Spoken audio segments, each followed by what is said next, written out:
Hi, I'm Alex Gay. And I'm Mungo. Welcome to the Monday Night Roar. Thanks for tuning in. We have your latest news, entertainment, and sports. All that and more coming up on the Monday Night Roar.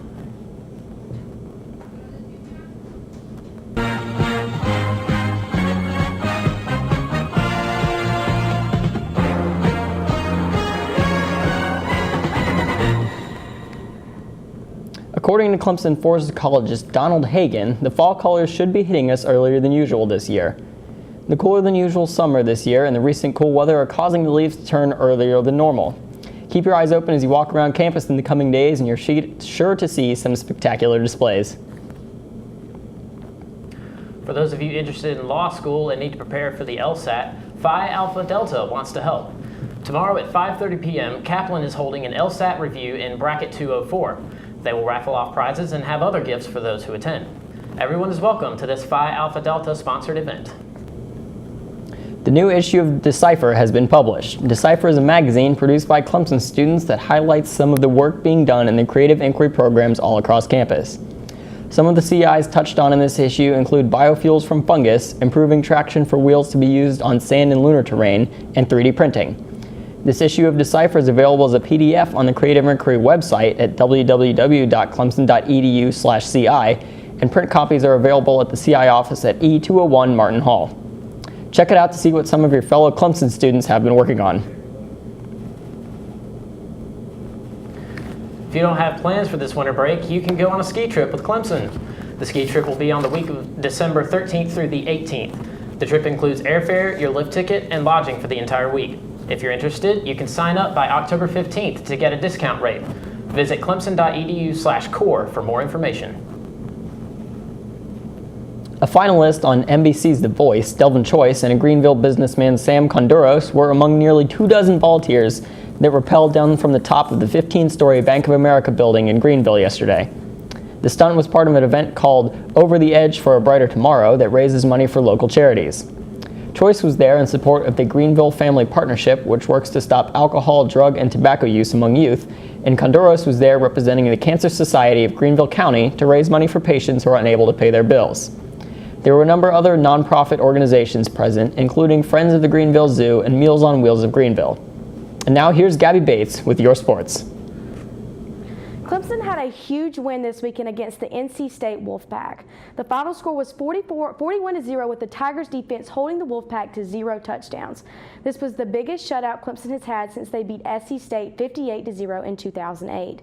Deshaun Watson had a magnificent game. Watson finished off the game with 17 of 29 for 267 yards. Watson carried the ball 15 times for 62 yards. Watson's big moment occurred in the last 4 minutes of the game when he leaped over a defender at the 3 and into the end zone, giving Clemson a 21-0 lead. Other offensive leaders were freshmen Wayne Gallman and Adam Choice, putting in a great running effort to help bring the Tigers to their victory.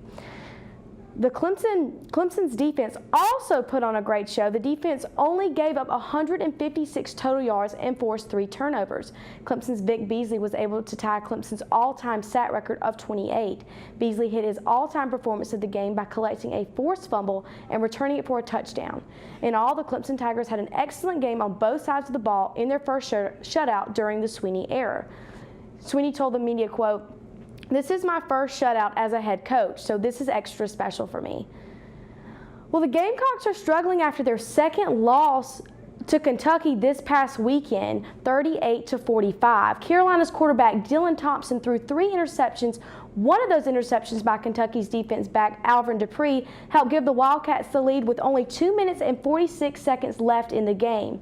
The Gamecocks had a total of 500 yards offense, the best they had this season, but it was the turnovers that cost them the game. Kentucky's running back JoJo Kemp rushed 17 times for 131 yards and 3 touchdowns, while quarterback Patrick Towles completed 20 of the 29 passes for 208 yards and a touchdown. The Gamecocks have an off week this weekend preparing for Furman in their next go-round. If your face was not glued to college football this weekend, then you were just missing out. 3 of the top 5 teams in the nation experienced upsets this week in college football.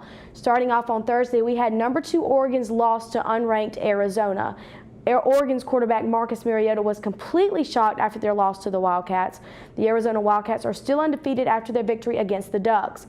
Mariota only had 181 total yards and a touchdown. Well, the Alabama Crimson Tide also experienced a heartbreak after their loss to Ole Miss on Saturday, 23-17.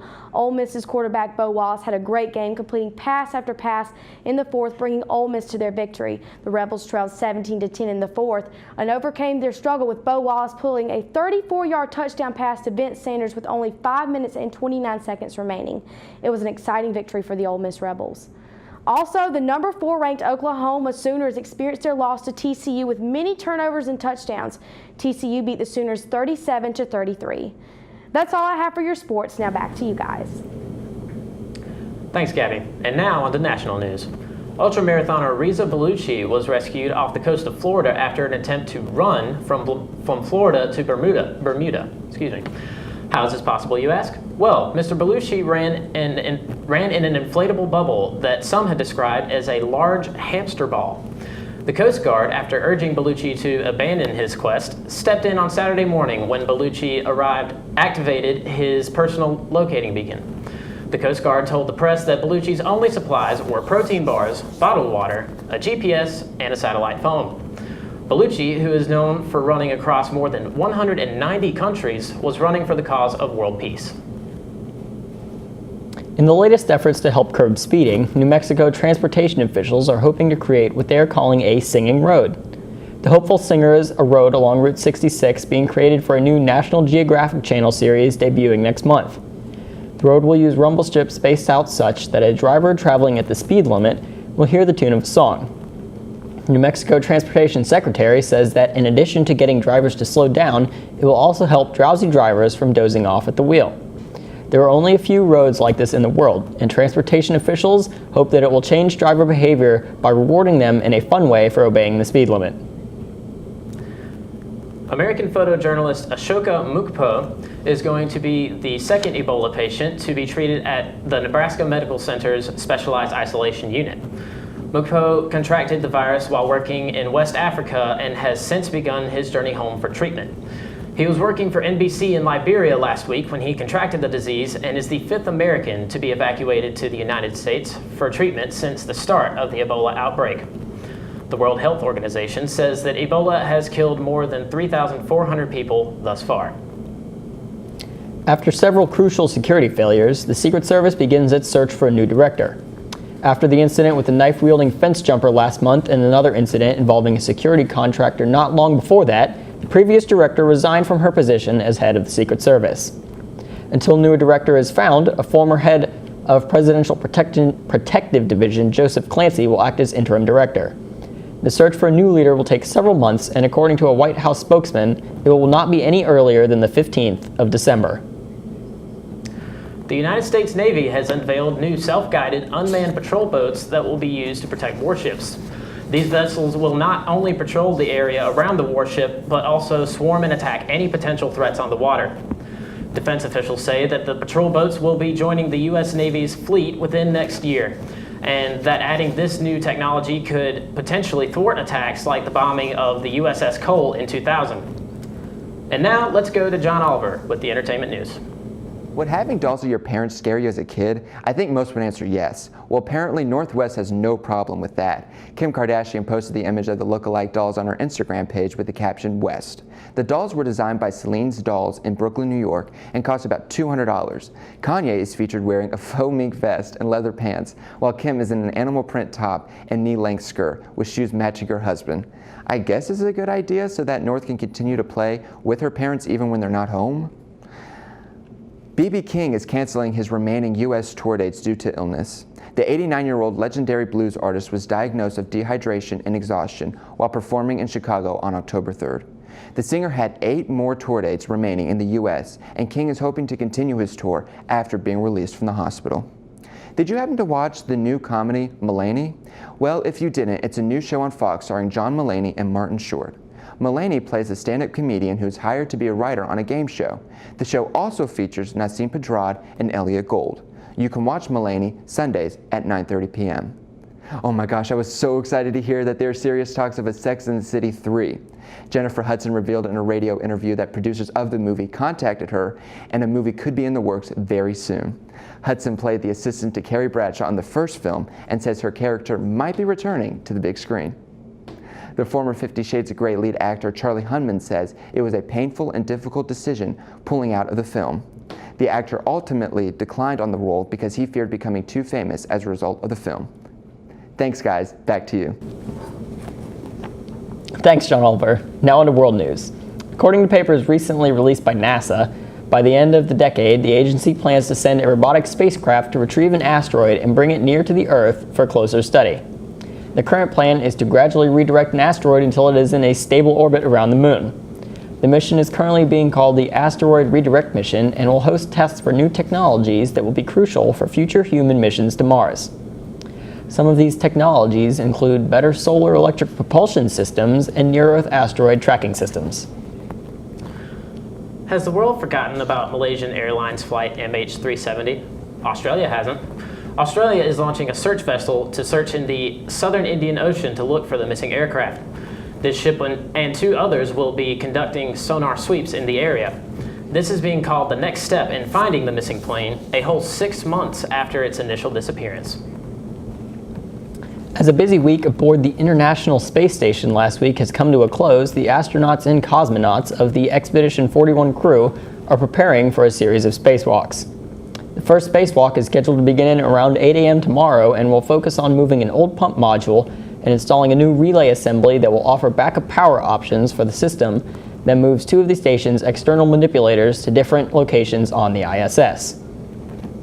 Some of the research the crew has been working on includes anti-cancer drugs, studies to make plants more resistant to the destructive forces of nature, and studies on the effects of microgravity on muscles that could be used to help bedridden patients or astronauts on long-duration space missions. Yesterday, 5 police officers were killed in a terrorist attack in Chechnya, according to Russian state news. Police operating metal detectors outside a concert hall noticed a, quote, suspicious young man.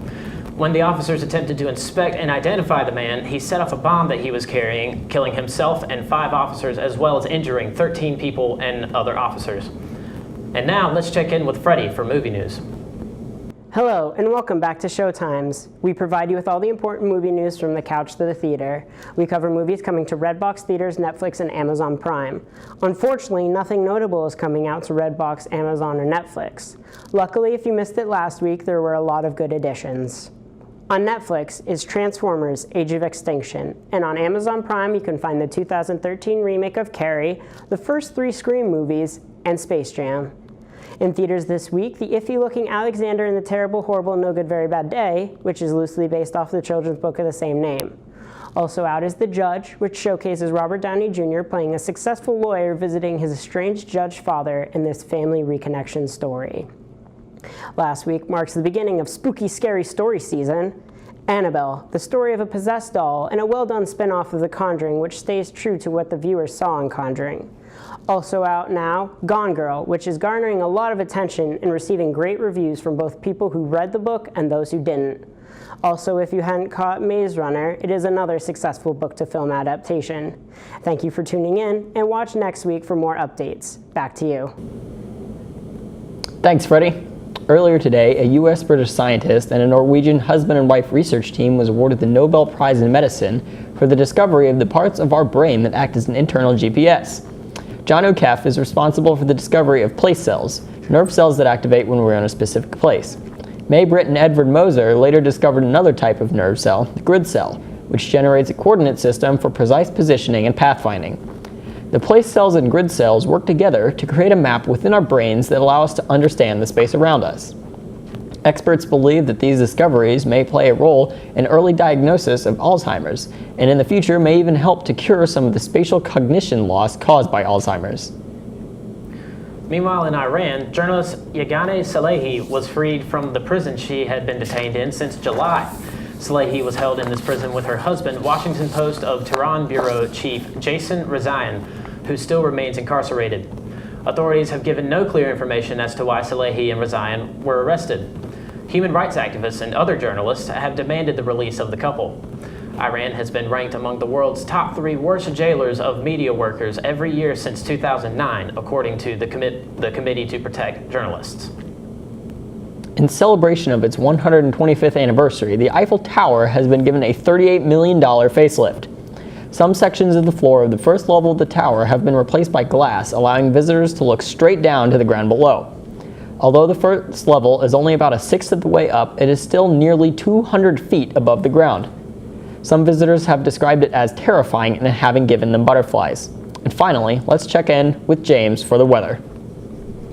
Thanks, guys. Let's take a look at your weather for the rest of the week. It looks like it's going to warm up for the rest of the week. Highs in the mid-80s moving on through the week. Lows in the lower 60s. Nothing in the 40s like we saw last week.